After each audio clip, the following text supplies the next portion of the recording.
On Tuesday, Anders Eisberg, the lead architect of TypeScript at Microsoft, dropped a major announcement.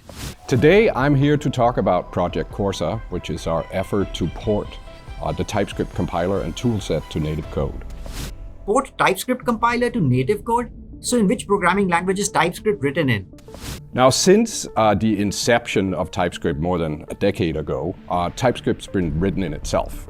TypeScript is a self-hosting programming language, which essentially means that the TypeScript compiler has been written in TypeScript itself. This means that it's the same JavaScript runtime that's doing just-in-time compilation and executing TypeScript on the machine. The JavaScript runtime is optimized for user interfaces in the browser and not so much for compute-intensive workloads such as compilers or system-level tools. You see, TypeScript starts proving to be valuable in large projects with millions of lines of code. VS Code, for example, uses TypeScript, and that's where JavaScript creates performance bottlenecks.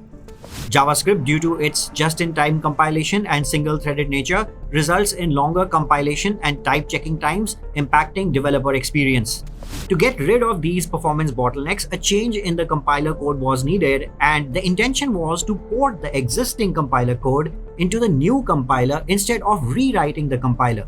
But what's the difference between rewriting a compiler and porting the existing compiler code? When you rewrite a code base, you start from scratch and build a new system that solves the problem without following the original code's approach. Whereas when you port, you take the existing code and convert it into a new language, keeping as much of it the same as possible. Porting and rewriting have their own pros and cons. Porting is faster to execute, involves fewer breaking changes, but it also brings over any existing bugs or quirks of the original code base. Rewriting, on the other hand, is more fun and can be done in any programming language, but it takes a lot longer. Rewriting also introduces a new set of bugs, quirks, and often leads to breaking API changes and dependencies. To bring this into context, the TypeScript compiler code-based port will be performed in a year's time, whereas a rewrite could have taken several years and would have brought in many breaking API changes. Since a port was inevitable, the team started evaluating many programming language options, which did include Microsoft's brainchild C# as well as very sought-after Rust. And to everyone's surprise, Go came out as the winner, even though Go has been developed and owned by Google. Leaving the corporate rivalry aside, if you think about it, Go fits the bill, and here's how. Go, both in terms of semantics as well as the code structure, is very similar and compatible to TypeScript's existing code base. In fact, if you look at the old TypeScript code and the new Go code side by side, they look pretty similar to each other. Using Go does imply no control over memory allocation, as it has its own garbage collector, but it proves to be an advantage as it means a separate code base would not have to be written just for memory management. But the question is, how much of performance gain can be expected using Go? Here's a table of performance gain released by the TypeScript team for some of the popular TypeScript projects. VS Code and Playwright witnessed a 10x performance boost, while TypeORM gets a 13x. So you get the point. So the question is, how do we get such a dramatic 10x performance boost? And the answer is that the half of the performance gain actually comes from moving to native code itself.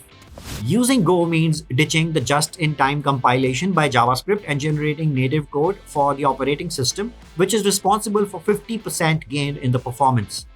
The rest 50% comes from Go's capability to use multiple CPU threads at the same time, which is not possible with JavaScript because JavaScript is single-threaded. So what does this mean for someone who's using TypeScript for development? It means faster type checks, faster compilation to JavaScript, even in large code bases, which means a better developer experience. Does this mean that you'll be able to emit native code for operating system using TypeScript code? The answer is no. Go is just being used to speed up TypeScript's compilation to JavaScript and nothing else. So when will the new compiler be available? The latest version of TypeScript is 5.8. The JavaScript-based compiler will continue development to version 6x, which will introduce some deprecations and breaking changes to align with the Go-based compiler. Eventually, once there is sufficient parity with the native code generated by Go, TypeScript 7 will be released, which will replace the JavaScript-based compiler. It'll be interesting to see the deprecations as well as the breaking changes that are made in TypeScript version 6. I'll keep you updated, and I'll see you in the next video.